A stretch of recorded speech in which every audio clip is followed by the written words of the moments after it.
अल्लाह मेरे पापा को कट्टर मुसलमान नहीं कट्टर नमाजी बना।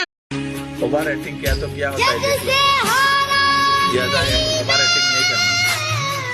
ओवर एक्टिंग किया तो क्या होता है ज्यादा ओवर एक्टिंग नहीं करना।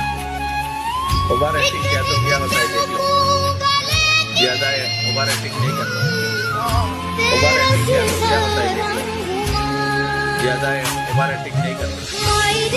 ओवर एक्टिंग किया तो क्या होता है देख लो ज्यादा ओवर एक्टिंग नहीं करना।